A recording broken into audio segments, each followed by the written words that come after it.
Hello everyone and welcome to LTspice tutorials. In this tutorial, we explain how to simulate a sinusoidal or a harmonic response of an RLC or a resistor inductor capacitor circuit. Here's a test example. This is a relatively simple RLC circuit consisting of a sine input voltage, an inductor, a capacitor, and a resistor. Observe the node N1, which serves as the output node, and observe the node N2, which acts as an input node. In this graph, you can see the voltages at the node N1 and the node N2. The voltage at the output node N1 is denoted by this green color.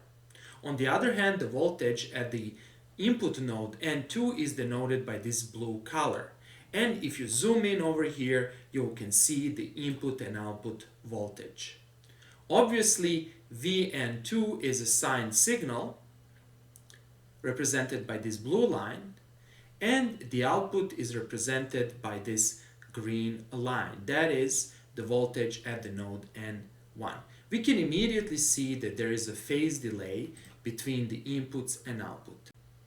The example presented in this video tutorial can be used to teach students as well as to investigate the frequency response of the RLC circuits. And to demonstrate you that, over here if I do the right click on this source and if I increase, for example, the frequency of my input signal to 50,000 Hertz, and if I simulate this circuit, you will see clearly what happens. You will see a huge attenuation of my signal. Namely, if I click here and if I expand everything, you will see what happened.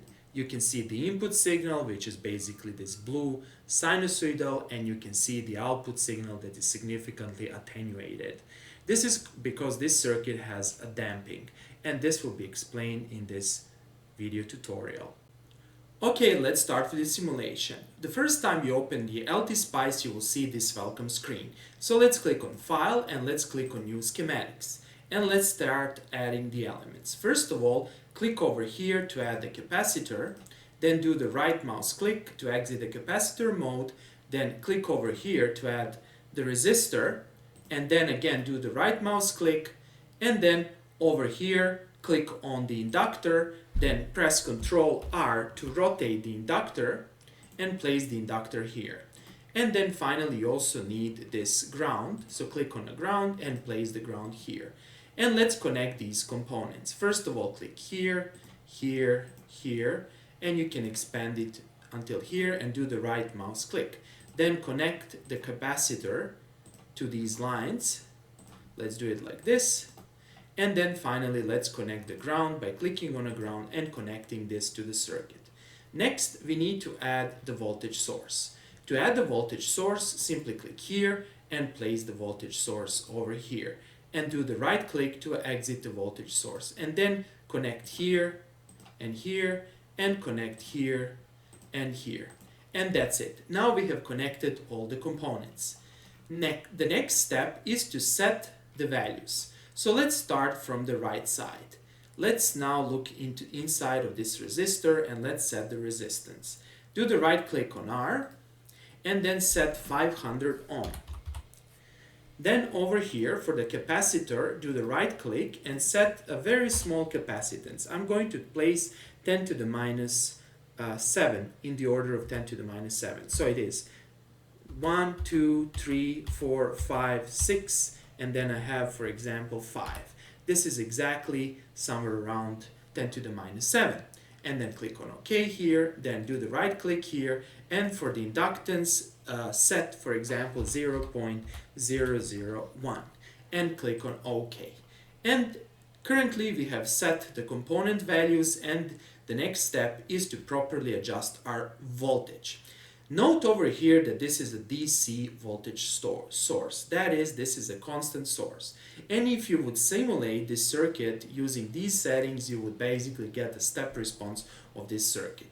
However, we don't want to compute the step response, we want to compute the sine response. To do that, you need to click here, do the right click, and you can adjust the values. However, don't enter the value here, just click here on advanced and over here enter sine. Here you can set the offset, amplitude, and frequency. For the time being, let's just set the amplitude to be 5. Frequency, let's start with, for example, 5000 Hertz. Later on we can adjust this. We don't want a delay, we don't want a theta, 1/2, we don't want a phi. Phi is basically the phase or the phase delay. And by introducing a phase delay, you can also get the cosine signal if you want, or something similar. And that's it. Okay, now we have set the input to be sine, we have set the inductor, capacitor, and resistor. Next, we need to assign the input and output nodes. To do that, locate this net label. So click here and call one N1 and place N1 over here. This will be our output of the system. Then click again on the net and enter N2 and place N2. Click on OK and place N2 over here. Now we have the input voltage, which is our source voltage, and we have the output voltage, which is basically the response of our network. Before we simulate the circuit, we need to configure the simulation. To configure the simulation, simply click here and set the stop time. Let's set the stop time at, for example, 0.03. And later on, we can adjust the stop time if necessary. And let's click on OK and place over here. Optionally, you can also assign the initial conditions. That is, you can assign the current through this inductor over here. And finally, to run the simulation, you need to simply click here and the simulation will be executed. However, you don't see anything over here. Well, to show the graph, you need to do the right click, and then over here you need to click on Add Traces. And let's see what do we have as an option. We have voltage at the point N1, we have the voltage at the point N2, as well as you have the currents through the capacitor, inductor, and resistor, and you also have the voltage through our power supply. So let's click VN1 and click OK, and then over here I'm just going to erase, since this is an artifact from the previous simulation. So I will do this, and this is VN1. This is the output voltage of our system. To show the input voltage, that is to show our sine signal, again do the right click, click on Add Traces, and here click on VN2, and voila, here it is. This is our input voltage. Now, here it's a very interesting observation is that you can actually measure the attenuation of this circuit. You can simply do something like this. You do the right click, and then here you can click on Place Cursor on Active Trace.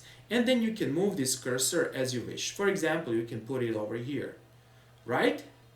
And then here you can see what's happening. You can see that horizontally you're at 1.45 seconds, and vertically you are basically somewhere around 4.96, right?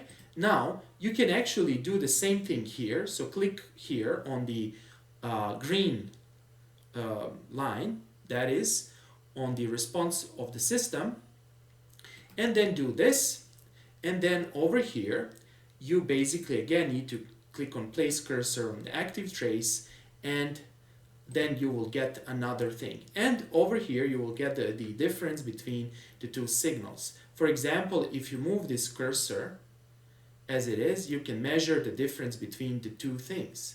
That is the two inputs, or the input at different time instants. So let me show you now how you can change this. So if you do now this, clear all cursors, then again do here, and then you click on Place Cursor. Now you will be measuring the blue signal.